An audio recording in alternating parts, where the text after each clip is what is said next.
Now that we've got the modifier structure the way we want it, we can go ahead and start roughing up the shape of this cartoon character's head. I want to change the color of it. It'll make it a little bit easier for me to see as I'm working. Going to select it, go into the name and color section here in the command panel, click on that color swatch and just make it a light gray.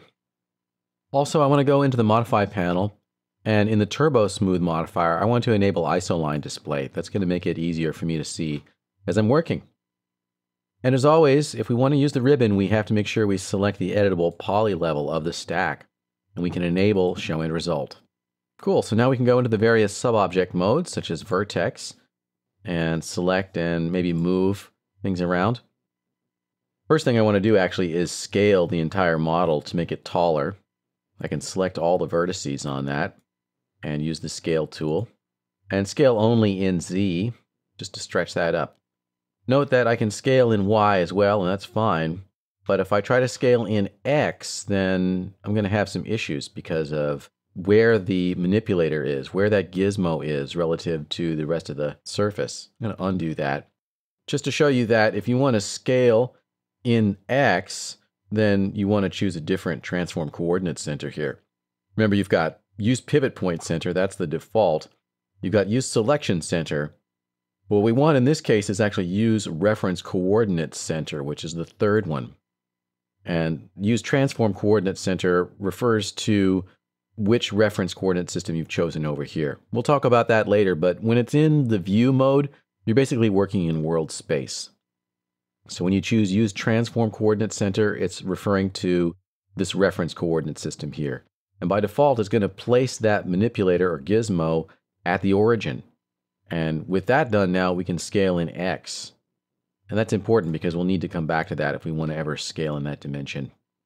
Cool. All right, so we want to do some extrusions, and we also want to maybe just move stuff around a little bit. First thing I'm going to do is extrude out a neck. I'll select these polygons here at the bottom, just those two, hold down Control and select those, and flatten them. It's going to make life a little bit easier, so grab the scale tool and just scale it till it's totally flat. And with them still selected, we can go ahead and extrude.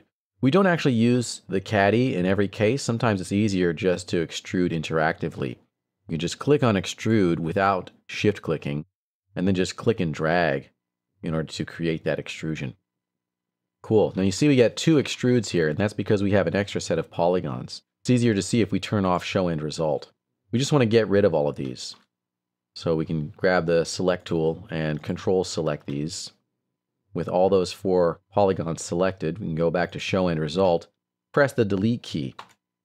And now because these polygons are lined up here and that vertex has an X value of 0, this gets welded perfectly.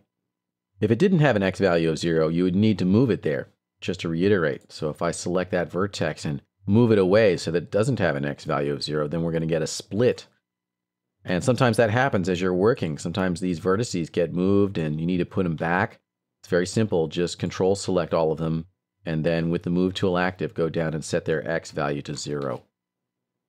And in that case, what happened was they moved to the average center there. So you can do them one at a time, or you can also scale.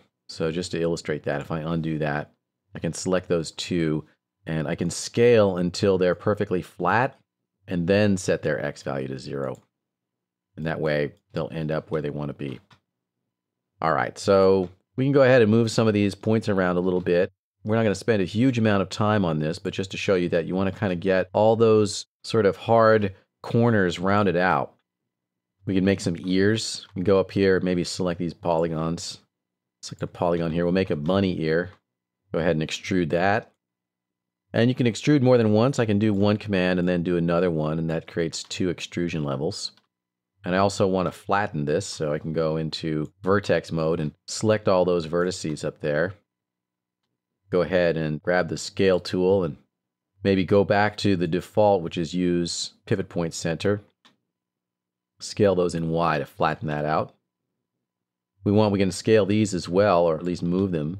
Select these, maybe move them back to kind of flatten out that ear, and likewise with these here.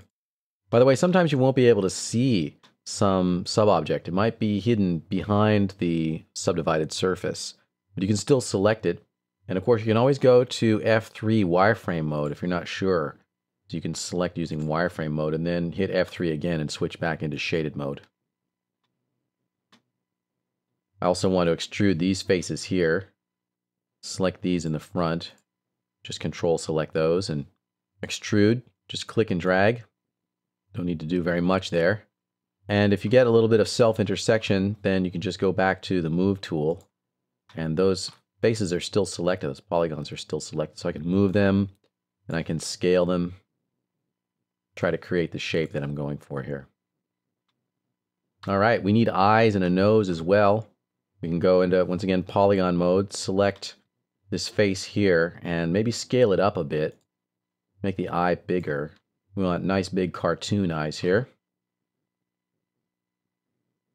And once again, we can extrude. We can extrude maybe inward a little bit. And then once again, extrude, but the second time we can extrude out. And we got some eyes. Very simple. We're just doing a very simple cartoon character here. Now for the mouth, we want to create an edge loop that kind of goes around like this. And using extrude to be kind of difficult, the best way to do this actually is with the cut tool. I'll turn show end result off so we can see what we're doing a little bit better. Grab the cut tool and start chopping through here. And I can cut right in the center of a polygon if I want. And then right click, and I want to just complete this here so that all of our polygon faces are quadrilaterals. Cool, and then see what that looks like with show end result. And now I've got a topology or structure that I can work with. And go back to polygon mode, select these faces here and extrude those inward to create a cavity for the mouth. And we want to make sure we clean that up. Once again, if we turn show end result off, you'll see that there's an extra face here. Right click to exit the extrude and select that face and delete it. And likewise, these vertices here are not aligned. They're not at an x value of 0. So if we select those, probably want to move those to an x value of 0 here. But again, they may not move exactly to 0 because we've selected more than one. So it might be a good idea to move them one at a time. Make sure they end up at 0. Cool, so we're building out a structure here. It takes some time to actually make the model look good. It doesn't come for free. That's where your artistry comes in. We don't have time to really go through every single step to creating a high quality model here. I just want to show you a few of the tools that you can go for in order to start shaping this up. So like for example, we want to create a nose here, but we don't have enough detail there. Maybe we need to add more detail. One way to do that is using Swift Loop to insert edge loops. We'll look at that in the next movie.